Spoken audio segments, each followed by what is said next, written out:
BPSC TRE 3.0 का जब मैंने पहला मॉक दिया तो बेसिकली मेरा स्कोर गया था 73। आप अपनी स्क्रीन पे देख रहे होंगे।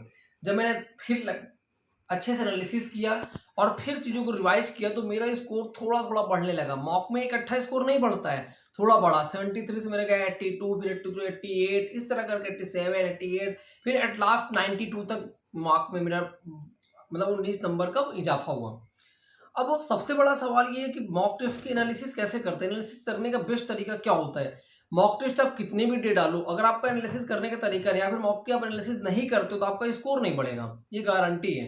कितने भी मॉक आप दे डालो, एनालिसिस कैसे करना है, मेरा तरीका क्या होता है। और हो सकता है आपका तरीका अलग हो, लेकिन हाँ अगर आपको अच्छा लगे तो चीज़ आप सीख सकते हो। मॉक टेस्ट जब भी आप तो किसी भी एग्जाम का मॉक टेस्ट को देने के बाद आप क्या करो, 15 मिनट 20 मिनट या फिर आधे एक घंटे बाद आप तुरंत उसके एनालिसिस कर लो। ट्राई करो कि आप उसी दिन उन चीज़ों को एनालिसिस कर लो। क्यों?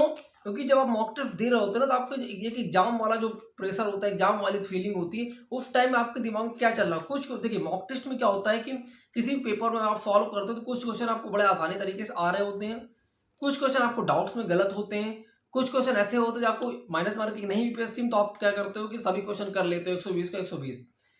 कुछ जो नहीं आ रहा तो आप उसको तुक्का मारो, उसमें कुछ सही होते हैं और कुछ गलत होते हैं। जो आ रहे होते हैं सही, उसकी कोई बात नहीं। जो नहीं आ रहे हैं, आपने क्या किया कि आपको सिली मिस्टेक से गलत हो गया। एनालिसिस कैसे करना समझते जाइए बड़ी बारीकी से। उसके बाद उसको क्या करिए कि जो क्वेश्चन आपने गलत कर रखा है या फिर आपको सिली मिस्टेक से गलत हो गया, फिर नहीं आ रहा तो वो गलत हो गया है। मैं आपको एक एग्जाम्पल के थ्रू इस चीज को एक्सप्लेन करता हूँ। मैंने एक मॉक टेस्ट दिया था, इसमें मेरा स्कोर गया था 87। अब 87, अब उसके बाद एक क्वेश्चन पढ़ के सुनाता हूँ आपको। क्वेश्चन था आपका, असहयोग आंदोलन के दौरान राम वृक्ष बेनीपुरी ने कौन सा साप्ताहिक समाचार शुरू किया था। ऑप्शन था पहला किसान, कर्मवीर, तरुण भारत, और इनमें से एक से अधिक, और इनमें से कोई नहीं। मैंने बेसिकली इसका ऑप्शन टिक किया तरुण भारत, लेकिन इसका आंसर था किसान। अब एनालिसिस कैसे करना है, अब इस क्वेश्चन को आप आसानी से एक किसी पेज में किसी कॉपी में नोट डाउन कर लीजिए।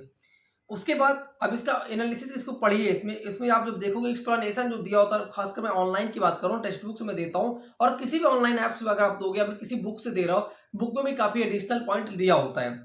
वहां पे आप देखोगे इसका ऑप्शन दिया था, इसका ऑप्शन था बेसिकली, इसका सही ऑप्शन था किसान। अब इसमें इसकी एक्सप्लेनेशन आप स्क्रीन पे देख रहोगे।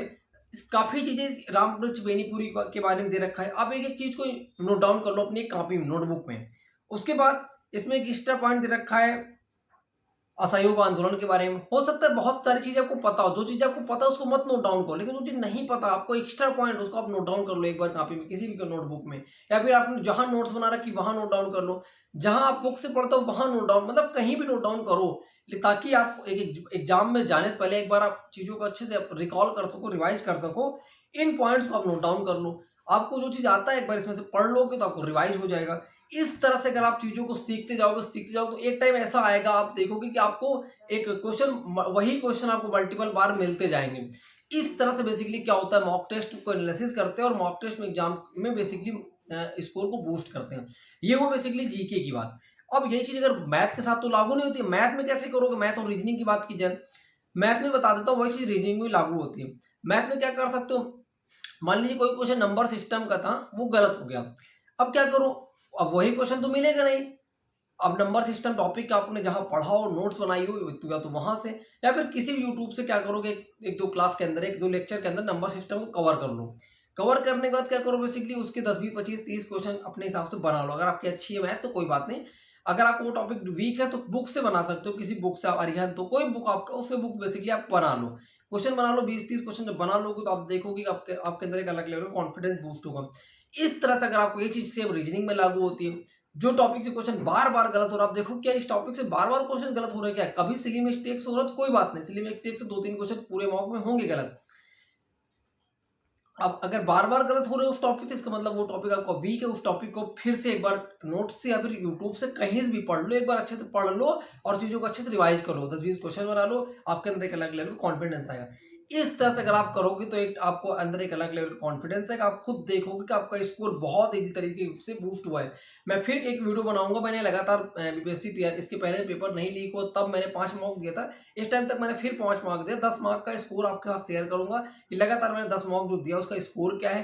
वीडियो अगर आप नहीं देखी जरूर, आप आने वाले टाइम पे आपको देखने को मिलेगी, जरूर देखिएगा। और ये वीडियो कैसे लगी जरूर कमेंट करके बताइएगा। Thank you watching for my video.